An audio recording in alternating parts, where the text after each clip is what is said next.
Addition. अब देखो vector addition में क्या होता है, जैसे कि हम लोग पढ़ते हैं ना ये, हाँ, जैसे कि बेटा अपन बचपन में मैथ्स पढ़ते थे ना, तो मैथ्स में हमने क्या सीखा था, जब हमने अलजेब्रा पढ़ना स्टार्ट किया था तो हमने मैथ्स सीखा था सर। हमने देखा था कि मैथ्स अलजेब्रा पढ़ना स्टार्ट किया था तो उसमें हमने सबसे पहले एडिशन देखा था। जब हमने एडिशन देखा तो जैसे वहां पर एडिशन सीखा था वैसे यहाँ पर भी आपको एडिशन सीखना पड़ेगा। क्या करना पड़ेगा? एडिशन सीखना पड़ेगा। तो मैं अभी आपको सिखा रहा हूं एडिशन, वेक्टर एडिशन। वेक्टर में चीजों को ऐड कैसे किया जाता है।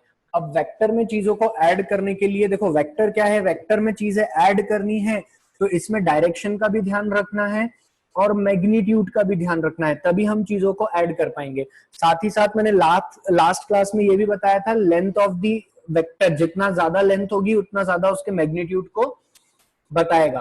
बोलो यार, जैसे कि ये ए वेक्टर है और ये बी वेक्टर है, बताया था ना मैंने ये सब कुछ।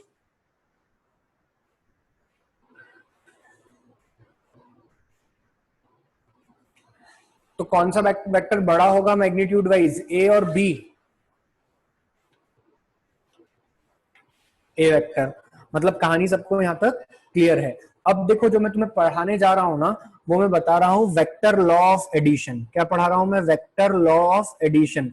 अब देखो वेक्टर मतलब के दो ऐसी फिजिकल क्वांटिटी जो कि वेक्टर है, अगर उन्हें ऐड करना है तो इसके लिए दो लॉज होते हैं। क्या होते हैं इसके लिए? दो लॉज होते हैं। पहला होता है triangle law of vector addition, triangle law of vector addition, और दूसरा होता है parallelogram law of vector addition. समझ आया? दो लॉज होते हैं, दो लॉज होते हैं, triangular law of vector addition और parallelogram law of vector addition. अभी हम लोग triangular law of vector addition सीख रहे हैं। क्या सीख रहे हैं हम लोग? Triangular law of vector addition. पहले कॉपी में इतना लिख लो, there are two laws, heading डालो वेक्टर एडिशन, हेडिंग डालो वेक्टर एडिशन, सब लोग हेडिंग लिखें वेक्टर एडिशन और लिखें there are two laws, there are two laws for vector addition, triangular law of vector addition and parallelogram law of vector addition.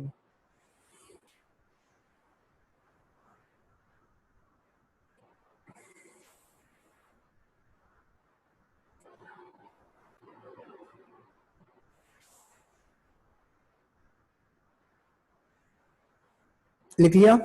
चलिए ये जो सामने दिख रहा है ये लिख लिया। अब लिखेंगे let a vector and b vector are the two vectors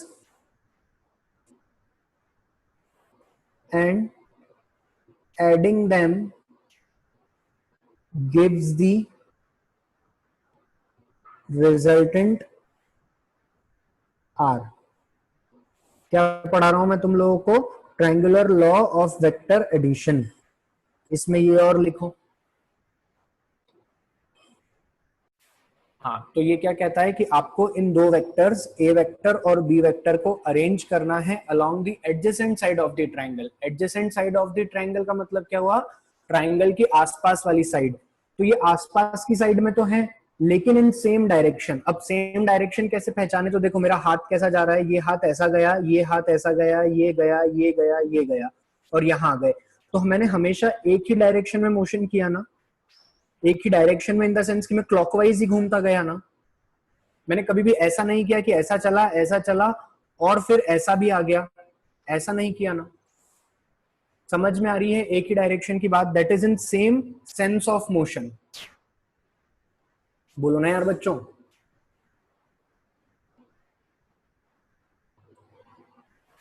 ठीक है, तो अब देखो अपने को ये दो वेक्टर्स को क्या करना है, इन दो वेक्टर्स को सेम साइड के अलोंग रखना है।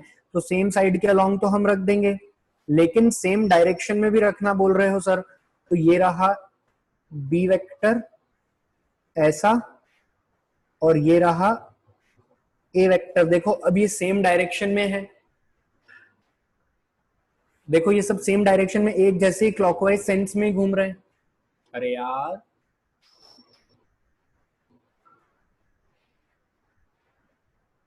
ठीक है, समझे इतना।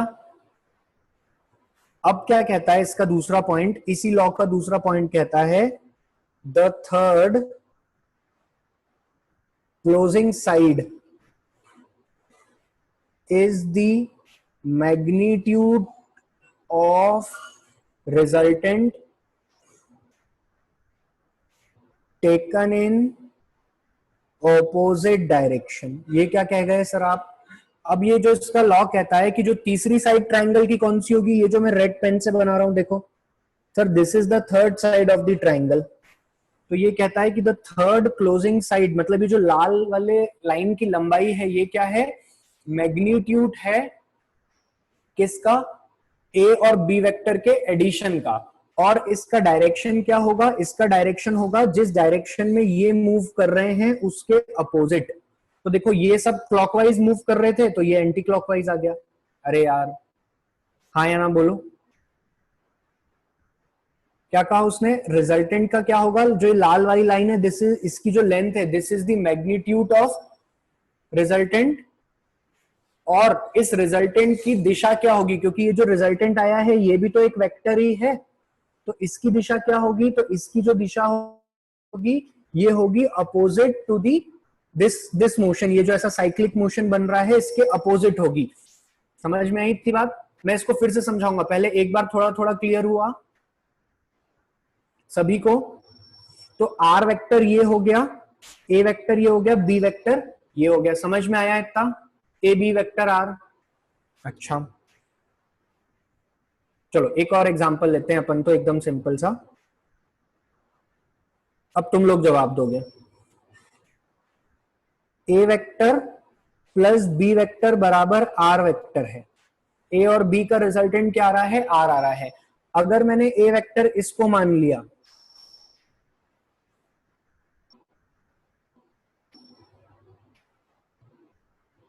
हाँ देवेश सही कह रहे हो, ए वेक्टर इसको मान लिया, अब डायरेक्शन ये है तो बी वेक्टर की डायरेक्शन यही होगी क्या, बोलो। ये सेम डायरेक्शन में ही रखना है। आर वेक्टर की डायरेक्शन किधर होगी, मैं ऑप्शन लिख रहा हूं, इधर की तरफ होगी 2, इधर की तरफ होगी 1। अब जो रिजल्टेंट है देखो, रूल क्या कहता है, रूल कहता है कि जो तीसरी साइड है ट्राइंगल की वही रिजल्टेंट होगी। तो तीसरी साइड ये दिख ही रही है हमको, तो ये कोई बड़ी बात नहीं है, लेकिन इसका डायरेक्शन बहुत बड़ी बात है। तो इसका डायरेक्शन किधर होना चाहिए, इसका जवाब दो एवरीवन, वेरी गुड। तो डायरेक्शन क्या होगा इसका, 1। तो this is the resultant vector. सबको ये बात समझ में आ गई अच्छे से, क्लियर हुई क्या इतनी कहानी।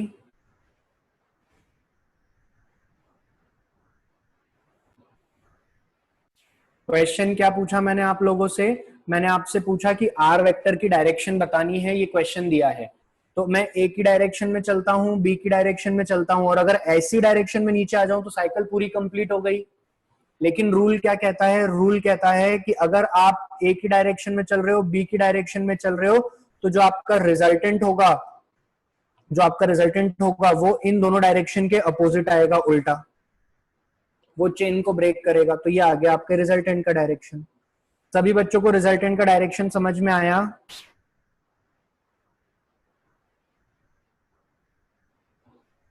ठीक है, अब इसको लिखो अपनी कॉपी में, डायग्राम भी लिख लो अपनी कॉपी में, ए वेक्टर बी वेक्टर तो आर वेक्टर ऐसा बनेगा।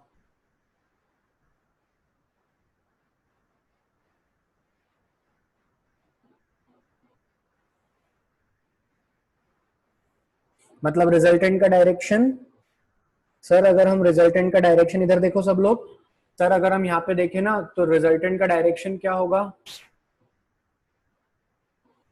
रिजल्टेंट का डायरेक्शन 90 डिग्री है ए से। ए से कितना है 90 डिग्री, कितना है ए से 90 डिग्री, बोलो। नहीं टेल में नहीं बोलते बेटा, कभी भी एंगल में बोलना सीखेंगे अपन, मैं सिखाऊंगा वो तो सब, तुम चिंता मत करो, अभी बस ऐसे समझा रहा हूं। चलिए लिखो, इतना लिखो, लिख लिया ये तो हम आगे चलते हैं, आगे देखते हैं हम। लेट अस सपोज ये है एक ए वेक्टर, ये है एक ए वेक्टर, ये है एक बी वेक्टर,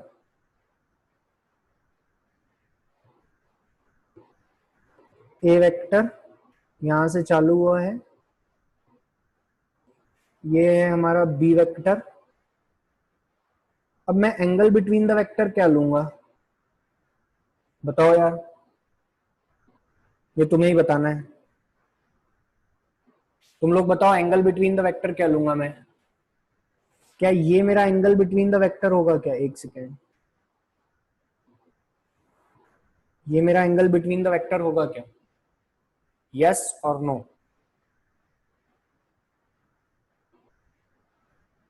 अच्छा सर, आपने कहा था लास्ट क्लास में जब पढ़ाया था कि एक वेक्टर को या एक लाइन, एक वेक्टर को हम पैरेलली मूव कर सकते हैं, तो बेटा इस बी को मूव करो, दोनों की टेल चिपकानी है ना।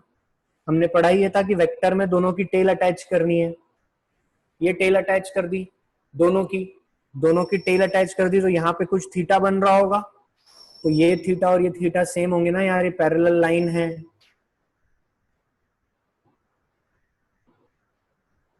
अरे यार समझ गए ना, तुम्हें करना यही था कि प्रैक्टिकली इस ब्लैक लाइन को उठाना था और यहां लेकर के आना था, जो थीटा यहां बनता वो ही यहां दिखता।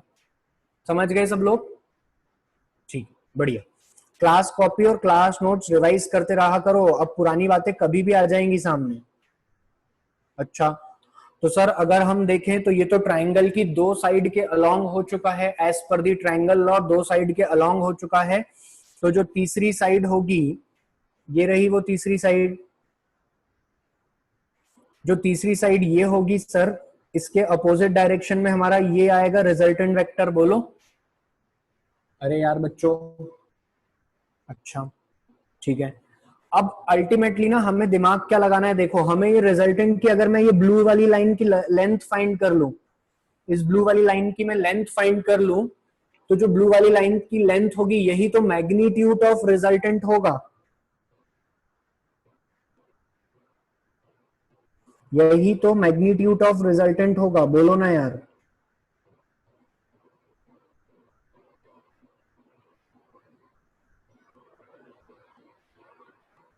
सभी बच्चे इतना मानते हो? ठीक है, तो अब मेरे को इसकी लंबाई निकालनी है, जिसके लिए मैं ट्रिग्नोमेट्री का यूज कर सकता हूँ, है ना, ट्रिग्नोमेट्री का मैं यूज कर सकता हूँ, तो मैं कर लेता हूँ, ये मेरा बी वेक्टर है और ये यहाँ लिख लेता हूँ मैं थीटा। ठीक है, तो देखो मैं यहाँ पे एक ऐसा परपेंडिकुलर ड्रॉप करता हूँ, ये थीटा है, तो ये वाली लाइन कितनी होगी देखना, तो ओ एम एन, ये ट्राइंगल है अपना, तो एम एम एन की लेंथ कितनी होगी, length of M N equal to magnitude of B vector के बराबर होगी क्या, length of M N magnitude of B vector के बराबर होगी क्या? अच्छा, तो देखो लेंथ ऑफ एम एन तुमने कह दी ये है, इसको अपन ले लेते हैं सी पॉइंट, ठीक है, लेकिन मुझे ना in triangle O C N मुझे निकालना है O N square equal to O C square plus C N square by using Pythagoras, by Pythagoras theorem. अरे समझ गए ना, इतना तो बिल्कुल आसान चल रहा है, लेकिन सर ना हमारे पास में सी एन है ना हमारे पास में सी एम है, तो हम ओसी भी नहीं निकाल सकते, ओसी को क्या लिख सकते हैं, O M plus C M का whole square plus C N.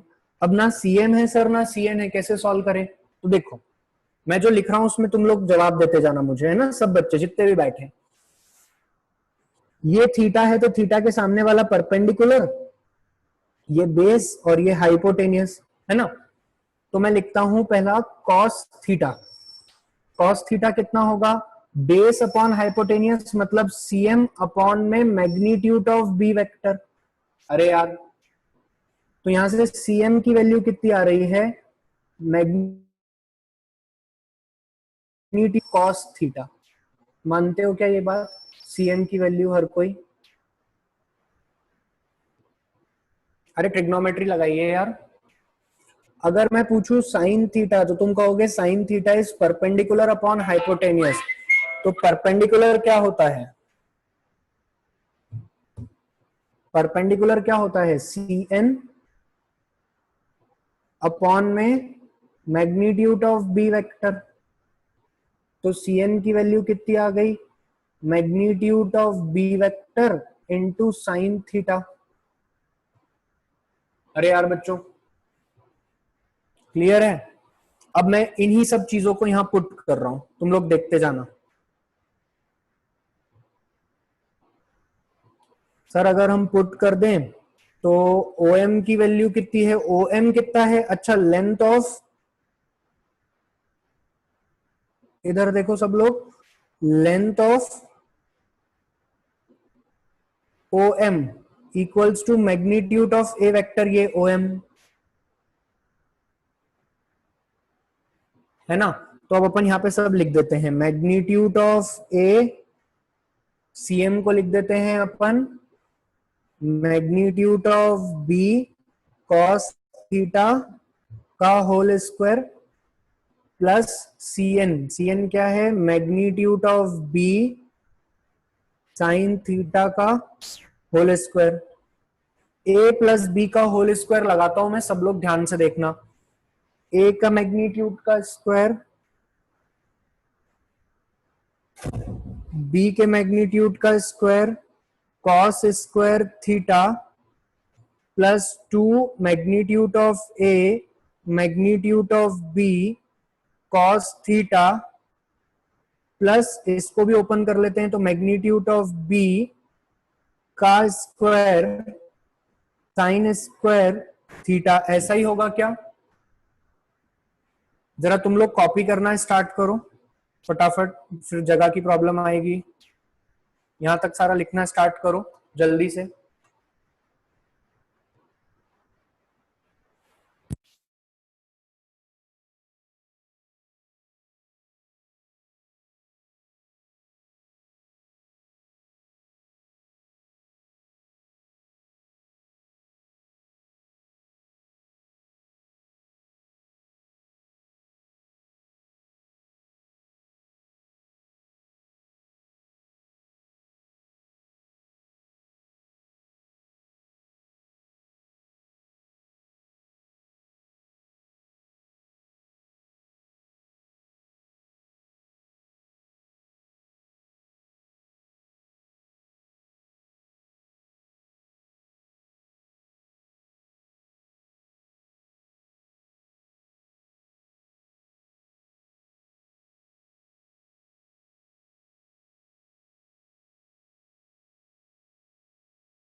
हाँ भैया लिख लिया सबने?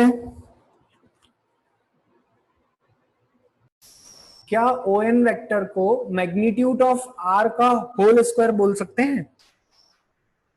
चलो ठीक है, तुम्हें इतनी बात समझ में आई। अब इसी का हम थोड़ा सा और आगे चलते हैं, देखते हैं। तो सर ऐसा लिखा हुआ है, अब क्या करना चाहिए? देखो मैं आज से मैग्नीट्यूड को सीधे सीधे ना ये एरो हटा के ए स्क्वायर कर दूं, तुम्हें याद रहेगा मैग्नीट्यूड है। प्रांजलि क्या रिपीट करूं मैं?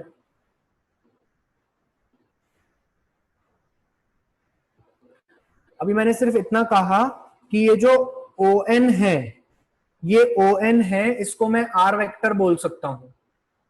सिर्फ इतना कहा मैंने कि ON को मैं R वेक्टर बोल सकता हूं, तो यहां पे मैंने लिख दिया मैग्नीट्यूड ऑफ R वेक्टर का स्क्वायर ON को, है ना। अब देखो मैं क्या कह रहा हूं मैं अगर ए स्क्वायर लिखूं आज से तुम्हें कोई दिक्कत तो नहीं है? ए स्क्वायर लिखने का मतलब है मैग्नीट्यूड ऑफ ए स्क्वायर, बोलो ना यार। हालांकि मैं भी डेरिवेशन करा रहा हूं तो पूरा लिखवा देता हूं, बट तुम लोग याद रखना। अभी मैं लिख देता हूं magnitude of A square plus magnitude of B square cos square theta, फिर इसको लिखता हूं plus magnitude of B square sine square theta plus 2ab cos theta. एक second, 2 magnitude of A magnitude of B cos theta. ठीक है, ऐसा लिख रहा हूं मैं। और इसको सिंप्लीफाई करके क्या लिख सकते हैं सर? मैग्नीट्यूड ऑफ ए का स्क्वायर प्लस बी स्क्वायर, अगर मैं यहां से कॉमन ले लूं तो ये क्या बन जाएगा? Sign square theta plus cos square theta, जो कि आइडेंटिटी से क्या हो जाता है? 1। तो magnitude of B square plus 2ab, A और बी भी क्या है? Magnitude of A multiply by magnitude of B cos theta equal to R square. तो जो रिजल्टेंट की मैग्नीट्यूड आई है वो कितनी आई है?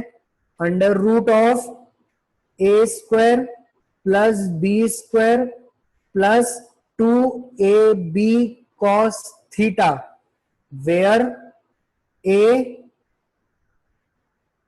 मैग्नीट्यूड बताता है, बी भी क्या बताता है? मैग्नीट्यूड बताता है, theta is the minimum angle between the vector. बोलो यार, minimum angle between A and B vector. समझे इतना? रिजल्टेंट मतलब वो जो लाल वाली लाइन हमने बनाई थी उसकी लंबाई कितनी आ रही है? इतनी आ रही है। This is the formula.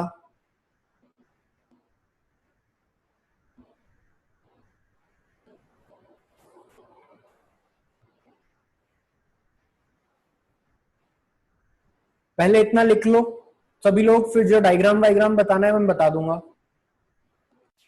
चलिए अब हम इसमें एक और काम की बात देखते हैं आगे। जरा सब लोग इधर ध्यान दो, सब लोग इधर आ जाओ।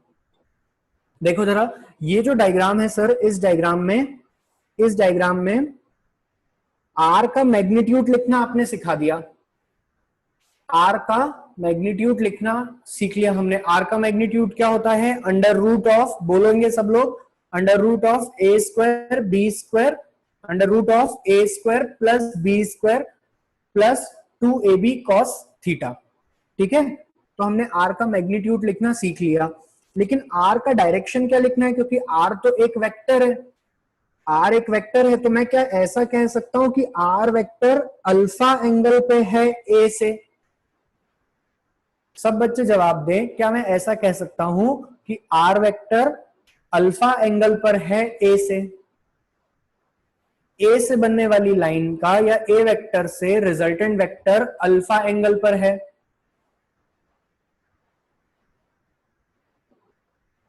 बोलो, इसका मतलब क्या हुआ? इसका मतलब ये हुआ कि अगर सर हमारा ये हमारी एक्सेस है और ये हमारा ए वेक्टर है, आपने कह दिया अल्फा दूरी पर बन रहा है आर वेक्टर, तो हमेशा हमको ए से ही बनाना है एंगल जब तक हमें कुछ और जानकारी ना दी जाए। अभी फिलहाल के केस में ए ऐसा है और अल्फा ऐसा, आर ऐसा है।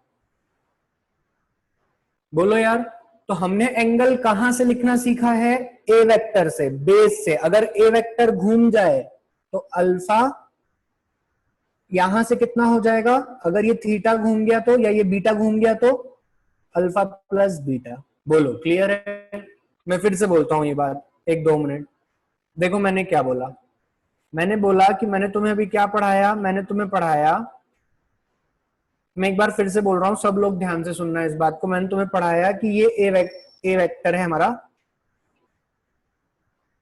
और ये आर वेक्टर है, तो ये अल्फा एंगल हो गया। ठीक है, अच्छा अब अगर इत्तेफाक से कभी भी ए वेक्टर ऐसा दिख जाए क्वेश्चन में, कैसा दिख जाए? ऐसा ए वेक्टर, और तुमको अल्फा का फॉर्मूला भी थोड़ी देर में मैं लिखवाऊंगा, वो तुम लिखोगे। तो अल्फा तो ये होगा ना बेटा, ए वेक्टर कितना घूम गया बीटा, तो एक्स एक्सिस से आर वेक्टर कितना घूम गया है, अल्फा प्लस बीटा। अरे यार, आई ना बात समझ में सभी को? क्लियर है ना? चलिए, तो अब हम अल्फा वेक्टर कैसे लिखेंगे, अल्फा का अल्फा एंगल कैसे लिखेंगे ये लिखना सीखते हैं। अल्फा एंगल क्या होगा, बड़ा वाला ट्राइंगल देखो, O C N, triangle O C N, क्या देखना है हमें, triangle O C N. Triangle O C N क्या होगा, ट्राइंगल ओ सी एन में सर आप लिख सकते हो tan alpha is equals to C N और अपॉन में सीओ, परपेंडिकुलर अपॉन बेस। बोलो, ठीक है, ऐसा लिख सकते हैं। तो यहां पे मैं बोल दूं, क्या बोल दोगे सर आप कह सकते हो tan alpha equals to C N upon में सीओ।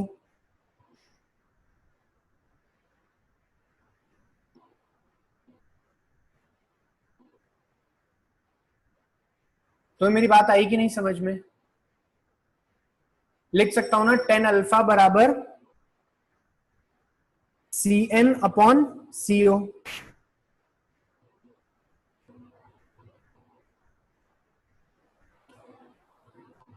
अच्छा, अब सीओ को क्या लिख सकता हूं मैं, सर आप लिख सकते हो, यहां पे देखते हैं अपन, थोड़ा सा पेन का कलर बदल लेते हैं, तुम लोगों को काय से दिखेगा, रेड से दिख जाएगा।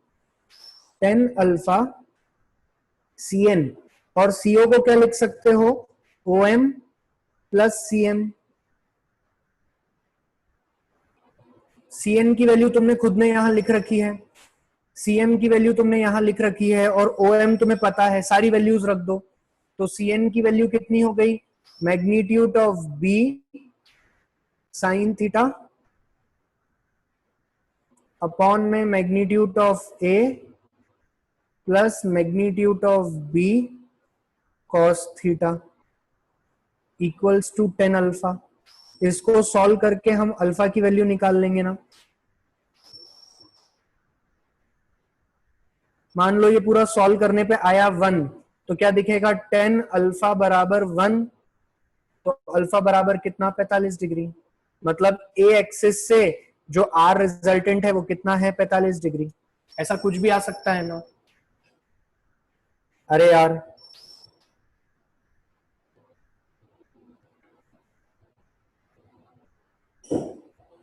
समझ गए? क्लियर है? अच्छा, तुम लोगों ने ये इक्वेशन लिखी होगी ना, ये सब।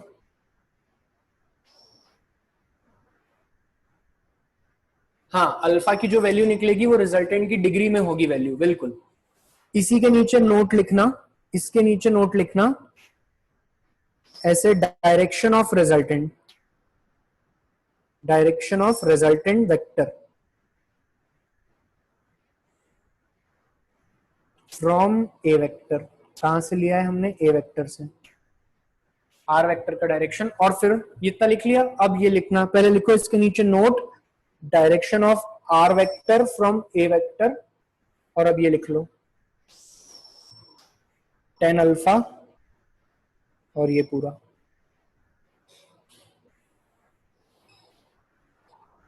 तो अनडिफाइन हो जाएगा बिल्कुल। अरे एग्जाम में जो मैंने तुम्हें बॉक्स में फॉर्मूला लिखवाया है वही दो फॉर्मूले लगाने हैं, तुम क्या डेरिवेशन करोगे एग्जाम में? अरे यार, कैसी बात करते हो भैया। ए वेक्टर और दे देगा बी वेक्टर, और कह देगा इनके बीच में एंगल है ये 30 डिग्री, ऐसा देता है। सेम ऐसा क्वेश्चन आया है एक बार, इसकी मैग्नीट्यूड दे देगा 2 यूनिट और बी वेक्टर का मैग्नीट्यूड दे देगा 3 यूनिट। पहला क्वेश्चन पूछता है बताओ रिजल्टेंट कितना होगा। तुम कहोगे अच्छा रिजल्टेंट वो तो होता है मैग्नीट्यूड ऑफ ए का स्क्वायर मैग्नीट्यूड ऑफ बी का square two A B cos theta. सीधे सीधे चिपकाना है, क्योंकि ये जो थीटा है ये क्या है, minimum angle between the vector. क्या है ये, minimum angle between the vector, तो सीधे सीधे चिपकाओ। 2 का स्क्वायर, 3 का square, 2 into 2 into 3 into cos 30, cos 30 is √3/2, 60 ले लेते हैं, थोड़ा अच्छा आंसर आ जाएगा।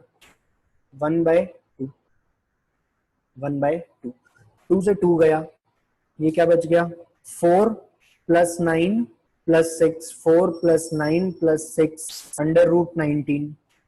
मतलब जो ये लेंथ है ये कितनी है, ये है √19 यूनिट। और देखो आपके एग्जाम में ये रूट में ही आंसर लिखना रहते हैं, आपको ऑप्शन भी बहुत बार रूट में आता है। अब कंफ्यूजन जो हो रहा था वो बच्चों को अल्फा में हो रहा था, तो मैंने कहा ये होगा ना इस रिजल्टेंट का डायरेक्शन अल्फा। टेन अल्फा तुमने अभी क्या लिखा, बी साइन थीटा अपॉन में A plus B cos theta. लिखो tan alpha B sine theta A plus B cos theta, चिपकाओ इधर। बी साइन थीटा कितना होगा, बी की वैल्यू कितनी है 3, साइन थीटा साइन 30 डिग्री कितना होता है, साइन 30 डिग्री होता है 1/2, ये हो गया 3/2। ए कितना है अपने पास में 2, बी कितना है 3, cos 30 कितना होगा √3/2। अब इसको सॉल्व कर लेते हैं अपन, 3/2, 2 2 4 प्लस 3√3/2, तो ये इससे चला गया, तो ये क्या बचा 3 प्लस 4√3 बराबर 10 अल्फा। तो यहां से 10 की वैल्यू कितनी आ जाएगी, अल्फा की वैल्यू 10 इनवर्स 3 प्लस 4 प्लस 3√3। अब इससे ज्यादा कोई भी सॉल्व नहीं कर सकता, मैं भी नहीं सॉल्व कर सकता।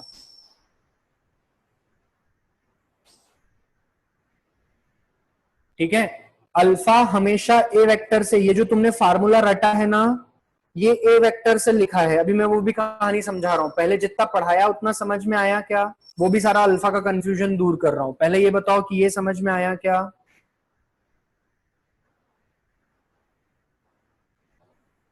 क्वेश्चन समझ में आया, ठीक है। अब ये तो थी क्वेश्चन की कहानी, इससे और आगे चलते हैं। मान लो अब देखो, हाँ वो थोड़ी एंगल की गलती हो गई पढ़ाने में, ठीक है, मतलब अभी तो तुम्हें याद रखना है वो 30 डिग्री नहीं 60 डिग्री था, ठीक है। चलो अभी तो तुम लोग समझो, ये ए वेक्टर होता है और ये बी वेक्टर होता है। अल्फा हमारा यहां से बन रहा है आर वेक्टर। अब अचानक से कभी क्वेश्चन वाला ऐसा दे दे ये ए वेक्टर है ये बी वेक्टर है, तो तुम जो ये आइडेंटिटी लगाओगे या ये जो फॉर्मूला लगाओगे, इससे जो तुम्हें अल्फा मिलेगा वो ये मिलेगा, ये। अब हमारी एक्स एक्सिस कैसी होती है, ये हमारी एक्स एक्सिस होती है, ये वाई। तो तुम खुद अपनी बुद्धि का प्रयोग करो कि मान लो ये वेक्टर जो है ये बी वेक्टर है और ये आर वेक्टर है, तो बताओ एक्स एक्सिस से आर वेक्टर कितना है, तो क्या तुम अल्फा बोलोगे या अल्फा प्लस 30 बोलोगे, खुद जवाब दो, सोचो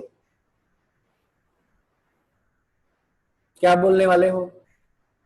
अल्फा प्लस 30, सभी लोग क्लियर हुआ अब मैं क्या पढ़ा रहा हूं।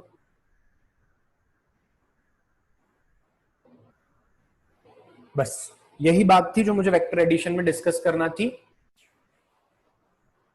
इंपॉर्टेंट नोट, क्या है नोट, देखो तुम लोग ही जवाब दे पाओगे। मैग्नीट्यूड ऑफ रिजल्टेंट क्या होता है, तो मैग्नीट्यूड ऑफ रिजल्टेंट होता है A square B square 2ab cos theta. Direction of resultant क्या होता है, tan alpha B sine theta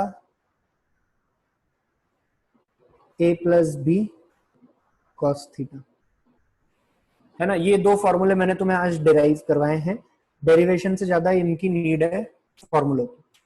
अब देखो थोड़ा और ध्यान से, इफ,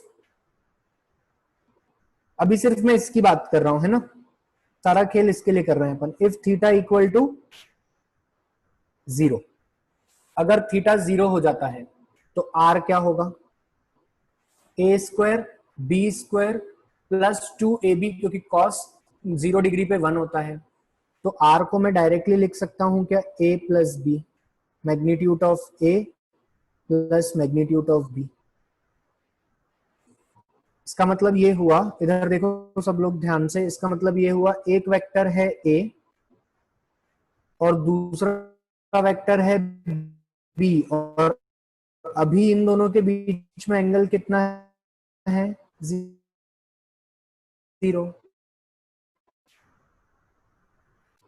तो जब दो वेक्टर एक ही डायरेक्शन में होते, दो वेक्टर एक ही डायरेक्शन में होते हैं तो उनका मैग्नीट्यूड एल्जेब्रिकली ऐड हो जाता है और वही रिजल्टेंट कहलाता है addition of magnitude of two vector algebraically is the resultant of new vector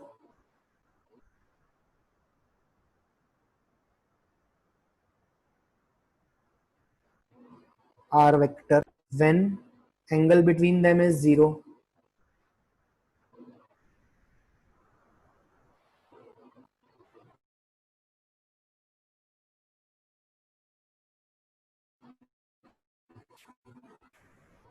angle between them is 0। अच्छा, ये कहानी सबको समझ में आ गई कि आर वेक्टर का रिजल्टेंट ऐसा ऐसा हो जाता है। अगर थीटा इक्वल टू 90 तो आर वेक्टर क्या होगा? ए स्क्वायर बी स्क्वायर, बस इतना ही होगा क्योंकि cos 90 0 होता है। The example of parallel vector, ये किसका एग्जाम्पल हो गया? पैरेलल वेक्टर का। पैरेलल वेक्टर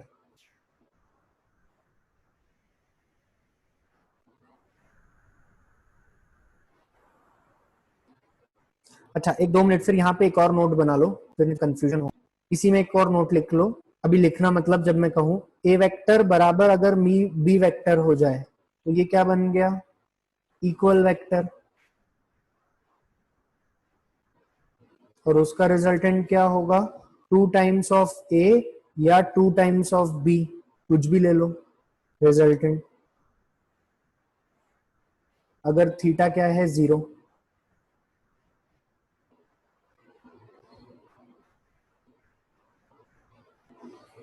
और इसका लाइव एग्जांपल है कि अगर इस बॉक्स को मान लो, जैसे कि एक बॉक्स है, ये ट्रॉली है, इस ट्रॉली को अगर दो लोग सेम ही डायरेक्शन में धक्का दे तो उनका फोर्स एड अप हो जाता है।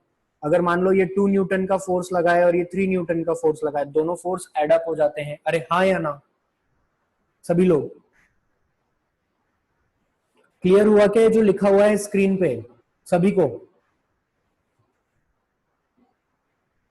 लिखो फटाफट, 1-2 minute. Everyone on the screen again. अगर सर हम अब बात करें अल्फा की, किसकी बात करें हम? अल्फा की। अल्फा, तो यहाँ पे 10 अल्फा अगर मुझे निकालना हो तो 10 अल्फा क्या होगा? सर साइन थीटा में थीटा तो 0, अगर थीटा 0 डिग्री हो गया तो ये तो बन गया 1। पूरा आंसर क्या हो गया? 10 अल्फा बराबर 0 तो अल्फा बराबर 0 डिग्री, मतलब रिजल्टेंट भी इसी डायरेक्शन में है आर वेक्टर। रिजल्टेंट भी इसी डायरेक्शन में है आर वेक्टर। बोलो यार। और होना भी चाहिए, जब दो आदमी मिलके, अगर ये देखो इस डायग्राम को, जब दो आदमी मिलके एक ही डायरेक्शन में फोर्स लगाएंगे तो गाड़ी इसी डायरेक्शन में आगे बढ़ेगी, अपोजिट या ऊपर नीचे थोड़ी जाएगी। मैं मैथमेटिकली भी एक्सप्लेन कर रहा हूँ और एक छोटा सा लाइव एग्जांपल भी दिखा रहा हूँ तुम्हें सामने। समझ में आ रहा है ना सबको? याशी बेटा बी बाय ए कैसे होगा जब ये 0 हो गया है? साइन 0 पे 0 होता है ना, न्यूमरेटर 0 डिनोमिनेटर कुछ भी हो, क्या मतलब? Clear to everyone? अब लिख लीजिए आप लोग। चलिए आगे देखते हैं अब हम लोग। सेम फॉर्मूला वापस लिखता हूं मैं, नोट 2। सर अभी हमने पढ़ा आर बराबर under root of A square B square 2ab cos theta, और 10 अल्फा बराबर A sine theta, sorry B sine theta A plus B cos theta, ये पढ़ा हमने।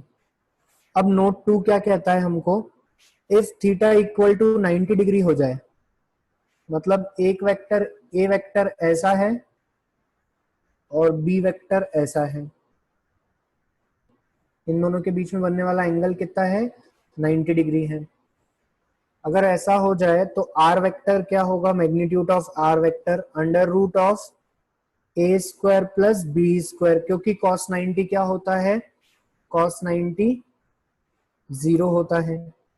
अब cos 90 जीरो हो गया तो टेन अल्फा क्या होगा, देखो ये तो टर्म गया जीरो होने से, साइन 90 हो गया 1, ये हो गया 1, ये हो गया 0, तो टेन अल्फा क्या लिखने वाले हैं हम, टेन अल्फा लिखने वाले हैं बी अपॉन में ए। तो अल्फा बराबर टेन इनवर्स बी बाय ए। समझे क्या इतनी बात हर कोई? अब मान लो b की वैल्यू हो 1 और a की वैल्यू हो √3, तो टेन इनवर्स 1/√3, तो 1/√3 कब आता है सर, 1/√3 आता है 30 डिग्री पे, तो इसको 10 30 डिग्री लिख दो, तो ये 10 से 10 कैंसिल हो गया, तो अपना अल्फा कितना आ रहा है, अल्फा आ रहा है 30 डिग्री। अगर ऐसा नहीं भी आता है तो आप यहां तक लिख के आंसर को छोड़ सकते हैं। अगर आपको नॉन एंगल के अलावा कुछ और वैल्यू आ रही है जैसी हमें पहले आ रही थी, तो आप यहां तक लिख करके छोड़ सकते हैं, कोई दिक्कत नहीं है। ये वाला नोट तो सबको क्लियर होगा एकदम बढ़िया तरीके से। देखो आगे चलते हैं। एक और नोट है सर, आर बराबर आपने लिखवाया under root of A square B square 2ab cos theta, tan alpha बराबर आपने लिखवाया b sin थीटा अपॉन में a plus B cos theta. Note third note क्या कहता है, if theta equal to 180 degree, तो cos 180 कितना हो जाएगा, -1। ये एक डब्बा है, इस डब्बे पे एक फोर्स इधर लग रहा है F1 और एक फोर्स इधर लग रहा है F2, तो इसका वेक्टर डायग्राम क्या होगा, इधर लग रहा है F2 और इधर लग रहा है F1, और ये क्या हो गया, इनके बीच में एंगल 180 डिग्री। तो रिजल्टेंट कितना होगा sir, magnitude of resultant will be a square B square minus 2ab cos theta हो जाएगा। अगर ये हो जाएगा तो मैं यहां से क्या लिख सकता हूं, इसको लिखेंगे a माइनस बी, सीधे सीधे क्या लिख देंगे इसको, magnitude of a minus magnitude of b, जैसे पहले वाले में प्लस किया था यहाँ पे माइनस कर देंगे। मैंने थोड़ी अपोजिट लिया, मैंने तो कहा था दो वेक्टर के बीच में एंगल 180 डिग्री है, तो दो वेक्टर के बीच में एंगल 180 डिग्री तो ऐसे ही मार्क होगा ना। तो यहां से मैं एक और बात लिख सकता हूं, if two vector added at an angle added oppositely, two vector added oppositely, then their resultant is algebraic subtraction। अच्छा, क्या हो जाएगा, algebraic subtraction। समझ में आई क्या इतनी कहानी सभी को? अच्छा, अगर इतनी कहानी समझ में आई तो यहाँ पे एक बहुत काम की बात और समझो। पहली वाली स्क्रीन में जब वेक्टर एक ही डायरेक्शन में होते हैं तो रिजल्टेंट डायरेक्टली ऐड हो जाता है। जब वेक्टर अलग अलग डायरेक्शन में होते हैं, अपोजिट डायरेक्शन में होते हैं, तो वेक्टर a माइनस बी हो जाता है। क्या हो जाता है, a माइनस बी। तो क्या मैं कह सकता हूं यहाँ पे range of vector is a plus B to a minus B. ऐसा कैसे बोल दिए सर आप? इसको अगर एक प्रैक्टिकल एग्जांपल से देखें तो तुम इस ट्रॉली पर 5 न्यूटन का फोर्स ऐसे लगाओ और 2 न्यूटन का फोर्स ऐसे लगाओ। जब a plus B same direction में है तो 7 न्यूटन, और एक बार 5 न्यूटन ऐसे लगाओ और एक बार 2 न्यूटन ऐसे लगाओ, तो 5 माइनस 2 3 न्यूटन। मतलब अब जो कुछ भी होना है वो 7 से 3 न्यूटन के बीच में ही होना है, ना हमारी a प्लस बी की वैल्यू 7 से ऊपर जा सकती है और ना 3 से नीचे आ सकती है। अरे यार हाँ या ना बोलो सब लोग, समझे क्या ये बात? अब जो कुछ भी होगा वो 7 से 3 के बीच में ही होगा, कभी 6 हो सकता है, कभी 5 हो सकता है, कभी 4 हो सकता है, 4.5 हो सकता है, वो सब अलग अलग एंगल पे होगा, लेकिन 7 से ज्यादा नहीं हो सकता और 3 से कम नहीं हो सकता। अगर नहीं हो सकता तो मैं यहां लिख सकता हूं if for A vector and B vector, यदि दो वेक्टर हैं ए वेक्टर और बी वेक्टर, तो रिजल्टेंट की मैक्सिमम वैल्यू होती है magnitude of A plus magnitude of B और मिनिमम वैल्यू होती है magnitude of A minus magnitude of B. अरे बोलो ना यार,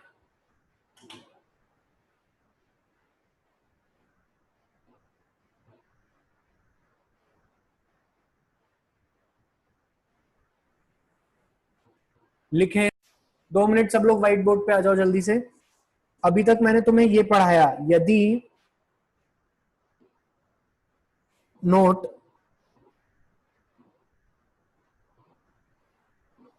यहीं पर देखो,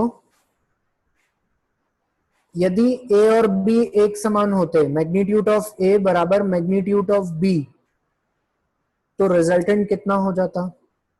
0 when theta equal to 180 degree. फॉर्मूले से भी आ रहा है और ऐसे भी दिख रहा है कि अगर एक गाड़ी को तुम 5 न्यूटन से इधर खींचोगे और मैं 5 न्यूटन से इधर खींचूंगा तो वो मूव करने वाली नहीं है, क्योंकि उस पर लगने वाला टोटल फोर्स कितना हो गया वेक्टर एडिशन के द्वारा?